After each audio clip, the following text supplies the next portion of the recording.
आपकी शुरुआत कैसे हुई थी इन सब चीज़ों में और आपका क्या विचार है? मैं खेल और पढ़ाई दोनों में सक्रिय व्यक्ति रहा। पहले हम शुरुआत में हमने खेल रिपोर्टिंग करते थे। हम मध्य प्रदेश के संभवतः पहले ही व्यक्ति हैं जिसने एजुकेशन पे नियमित कॉलम लिखा। इतने 200 साल हो गए हैं पत्रकारिता के, आपने क्या ऐसे फ़र्क महसूस किया है? पत्रकारिता पहले दिन से चुनौती रही है जी। चुनौतियों का स्वभाव बदलता गया है और पत्रकारिता की धारा बदलती गई है। उस समय अलग तरह की चुनौतियां थीं। तब पत्रकारिता एक मिशन था, इसके पीछे स्वार्थ कुछ नहीं था, सिर्फ देशभक्ति इसका ज़्यादा वो मिशन रहा। इसके बाद जब समय बदला तो पत्रकारिता धीरे धीरे जो है इसको अब उद्योग का दर्जा दिया जब सरकार ने। हमारे संपादक मदन मोहन जोशी हमें सिखाते थे कि जो खबर चल के आए वो खबर नहीं हो सकती, वो प्रोपेगेंडा होता है, और जो आप मेहनत करके तलाश करके लाते हो, जानकारी जुटाते हो, वो खबर होती है। इस समय सबसे बड़ी चुनौती अब एआई जो है उसके साथ भी चलना है आपको और उसकी चुनौती से बचना भी है आपको।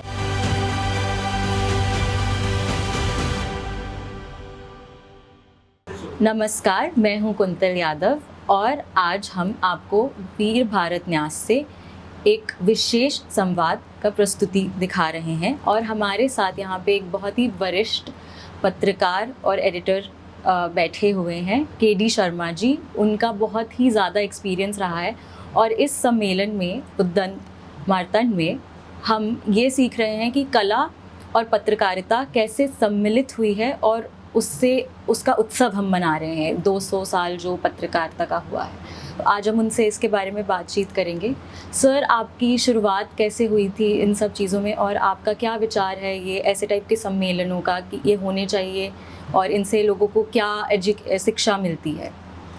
देखिए, जहाँ तक मेरे स्वयं का सवाल है, मैं खेल और पढ़ाई दोनों में सक्रिय व्यक्ति रहा और संयोग कुछ ऐसा रहा कि हमारे जो आसपास का पर्यावरण था वो कुछ पत्रकारों से जुड़े, हमारे पिताजी उच्च शिक्षा विभाग में थे जी। तो शिक्षा में विशेष रूप से जो उनसे जुड़े लोग थे, प्रोफेसर और वो लोग, तो वो आना जाना था, वो एक माहौल था जी। प्लस हमारे फादर पार्ट टाइम में एक मध्यदेश यहाँ से शुरू हुआ था, बैद्यनाथ वालों ने शुरू करा था, बहुत अच्छा अखबार था, तो उसमें पार्ट टाइम कुछ वहाँ जॉब भी करते थे वो, तो उनके पत्रकार मित्र भी थे। तो इन्हीं लोगों से प्रेरणा लेके धीरे धीरे हमारा पत्रकारिता में आना हुआ। और इसके बाद जब हम कॉलेज में आए तो हम स्पोर्ट्स में भी थे, बास्केटबॉल, क्रिकेट वगैरह हम खेलते थे, तो उसकी खबरें देने अखबारों में जाते थे। तो हमारी भाषा क्योंकि हिंदी में हमारी विशेष रुचि थी तो भाषा अच्छी थी, तो भाषा देख के मदन मोहन जोशी जी थे यहाँ नई दुनिया के संपादक, हिंदी के बहुत प्रेमी व्यक्ति थे और बहुत प्रेरणादायी व्यक्तित्व था उनका।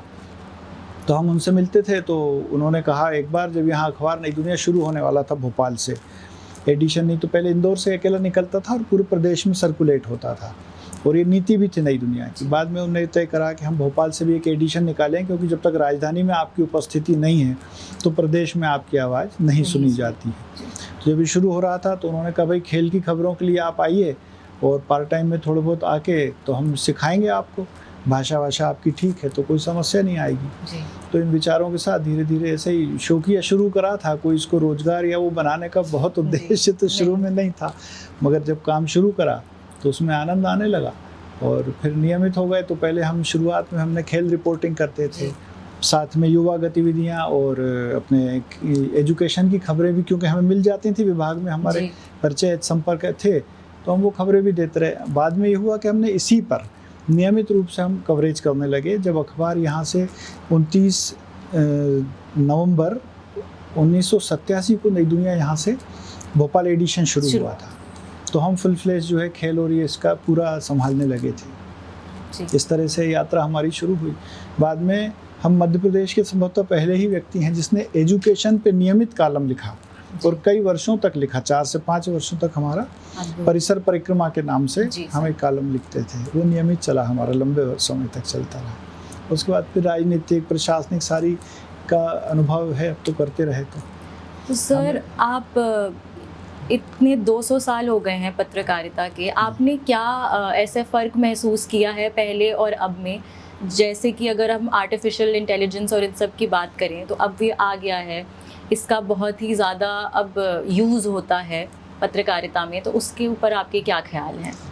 देखिए, पत्रकारिता पहले दिन से चुनौती रही है चुनौतियों का स्वभाव बदलता गया है और पत्रकारिता की धारा बदलती गई है, मगर जो चुनौतियां हैं लगातार हैं और आज दिन तक हैं वो चुनौतियां।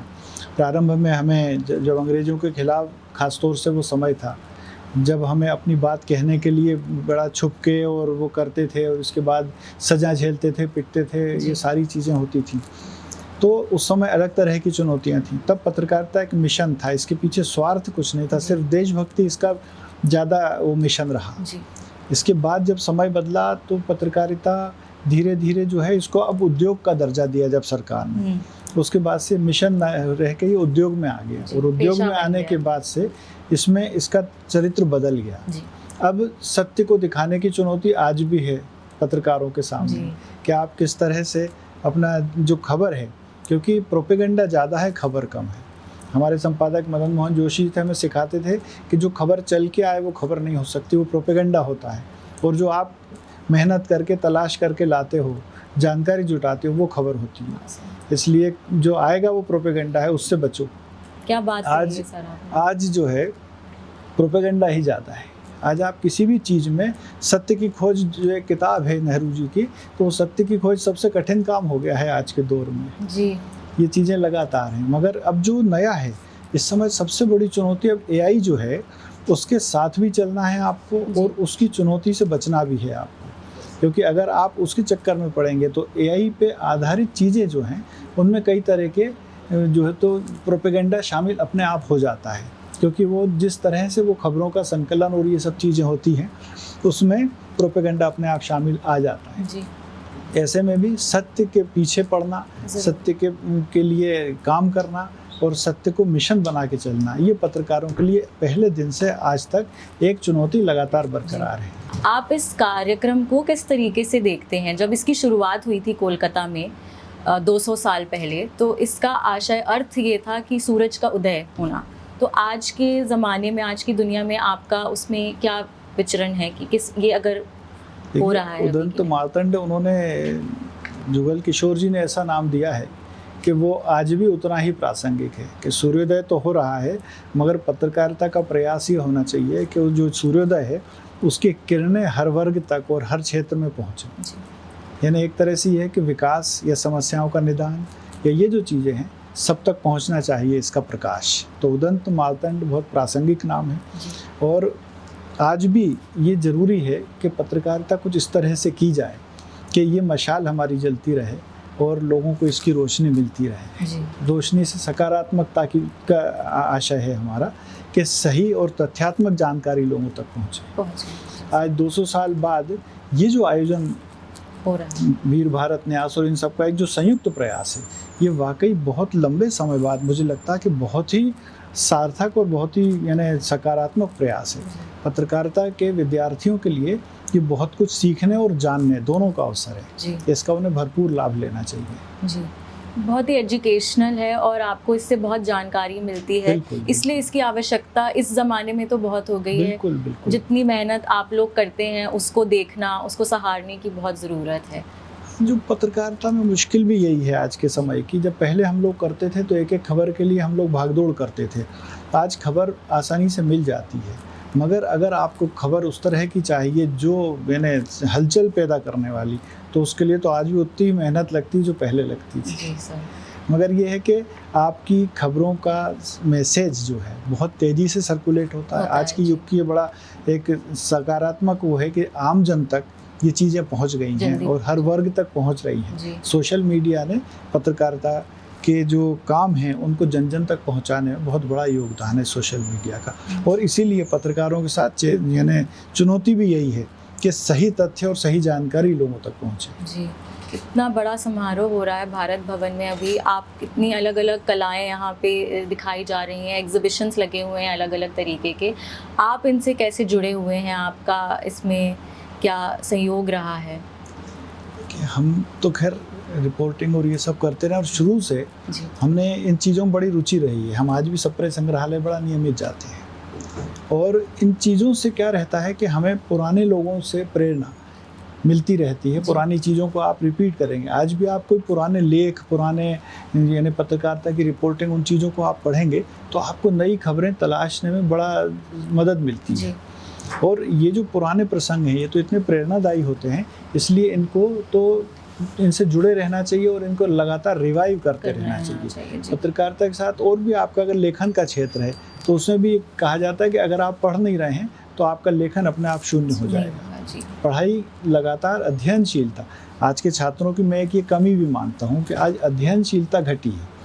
पिछले समय का मेरा अनुभव, एक जगह में एक डिबेट में गया था, जज के मुझे बुलाया था उन्होंने, उसमें स्थिति यह थी कि 3 मिनट और 1 मिनट का समय सबको दिया गया था।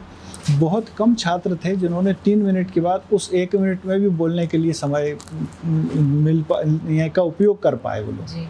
तो अध्ययनशीलता आज के समय में घटी है, और खासतौर से सोशल मीडिया का इसमें छोटे छोटे लेख, छोटी जानकारी है, तो वो एक मानसिकता बन गई है। आज बड़े लेख और वैचारिक लेख आप देखेंगे तो उतना पढ़ने का भी लोगों के पास समय नहीं है। जी, ये तो है। यही मेरा सवाल था आपसे नेक्स्ट कि युवा पीढ़ी, जो आज की युवा पीढ़ी है, उनके लिए आप एक क्या मैसेज देना चाहेंगे, एडवाइस देना चाहेंगे उन्हें, जिससे उनको हेल्प मिले जो आगे ये करियर पाथ लेना चाहते हैं? उनके लिए मेरा सबसे प्रमुख संदेश यही है कि अध्ययनशीलता सिर्फ ये नहीं है कि आज सुबह का अखबार पढ़ लिया। सुबह का अखबार तो आपका सिर्फ 20 मिनट का एक हिस्सा है, उसके संपादकीय लेख और ये सब तो आपको पढ़ना ही है। इसके अलावा भी हमारे टाइम का हम जानते थे कि हम एक पत्रकार भवन यहाँ हुआ करता था, जो बिल्डिंग बाद में तोड़ दी गई बहुत अधिक विवादों और राजनीति के कारण। नहीं तो वहाँ जब हम इकट्ठे होते थे, जो हमसे पुरानी पीढ़ी के पत्रकार थे, वो अगर आपकी कोई खबर छपी तो उसकी चर्चा करते थे। साथ में जब पत्रकार 4 बड़े बैठते थे तो ये बात होती थी, फलानी किताब आई है उसमें ये है, फलानी।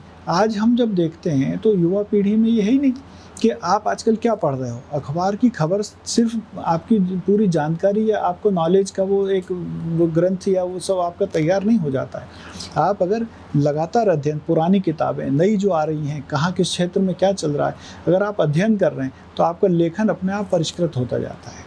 और उसके बिना पत्रकारिता में भी, और ना लेखन के क्षेत्र में, ना कला के क्षेत्र में, जब तक आपके पास संदर्भ सामग्री नहीं है तब तक आप कुछ नहीं कर सकते हैं। इसलिए अध्ययनशीलता एक बहुत बड़ी जरूरी चीज़ है।